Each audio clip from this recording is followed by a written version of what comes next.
JB నా పేరు doctor Prabhat Srikrishna, national president బాలం అన్నాడు. ఇవాళ కంటోన్మెంట్ నియోజకవర్గంలో పెద్దలు సంగం సురేష్ బాబు గారిని గ్రేటర్ హైదరాబాద్ జనరల్ సెక్రటరీగా నియమించడం జరిగింది. అదే రకంగా మాల మహానాడు యొక్క ప్రధాన లక్ష్యం ఏంటిదంటే ఆత్మగౌరవం, అభివృద్ధి, రాజ్యాధికారం, ఈ మూడు లక్షణాలతో ఏర్పడినటువంటి సంస్థ మాల మహానాడు. దీని వ్యవస్థాపకులు పివి.రావు గారు. అయితే బాధకర విషయం ఏంటంటే ఈ మధ్యకాలంలో మాలల మీద దాడులు విపరీతంగా పెరుగుతూ ఉన్నాయి. కేవలం మాలలే కాదు, ఎస్సీల మీద తెలంగాణలో విపరీతంగా దాడులు పెరుగుతూ ఉన్నాయి. దీని ప్రధాన కారణము మాల మాదిగలు విడిపోవడం ప్రధాన కారణంగా మేము భావిస్తూ ఉన్నాం. గతంలో ఎస్సీల మీద దాడి చేయడానికి మిగతా కులాలు చాలా భయపడేవి.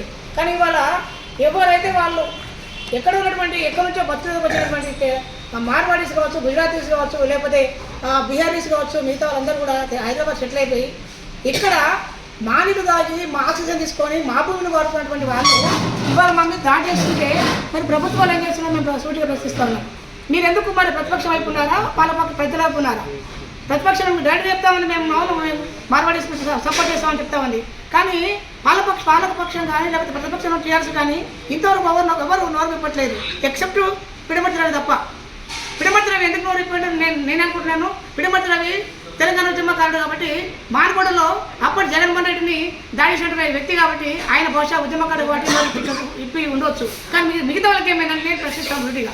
అది టీఆర్ఎస్ పార్టీ ప్రతినిధి కేటీఆర్ ఎందుకు మాట్లాడతాడు దాని మీద? లేదంటే కాంగ్రెస్ ఉన్నటువంటి ఎస్సీ మంత్రులు అడ్లగుండ్రు లక్ష్మణ్ కావచ్చు, మరి లేకపోతే మిగతా వాళ్ళు కావచ్చు, ఎందుకు మీరు నోరిప్పట్లేదు? ఎందుకు మీరు నోరిప్పట్లేదు? మీరు కూడా లోకాయకార ఒప్పందంగా ఉన్నట్టుగా మేము భావిస్తాము. ఎస్సీలు ఇవాళ హైదరాబాద్లోనే కాదు, మెదక్ జిల్లాలో కూడా దాడి జరిగింది. మెదక్ జిల్లాలో కూడా మట్టి నవ్వుచ్చినట్టు పోలీసులు ఎస్సీలను తీసుకెళ్ళిపోయి భయపడి గుర్తు చేసి తప్పుడు కేసులు పెట్టి పెట్టడం అనేది దుర్మార్గమైన ప్రక్రియ. దయచేసి చేస్తా ఉన్నాం. సికింద్రాబాద్ పోలీస్ స్టేషన్ పోలీసు వాళ్ళకు లేదా ఈస్ట్ మొత్తం హైదరాబాద్ ఉన్నటువంటి తెలంగాణ పోలీసుల వాళ్ళకి విజ్ఞప్తి చేస్తా ఉన్నాం. దయచేసి మీరు అట్రాసిటీ కేసులు నిర్వహించే ప్రయత్నం చేస్తా ఉన్నారు. మీరు ఇది మంచిది కాదు, ఇది రాజ్యాంగానికి విరుద్ధమైనటువంటి పని చేస్తూ ఉన్నారు. మీరు కనీసం మీ యూనిఫామ్ కానీ మీరు గౌరవించకపోతే మిమ్మల్ని మీరు చప్పుకున్నట్టుగా మేము భావిస్తాం.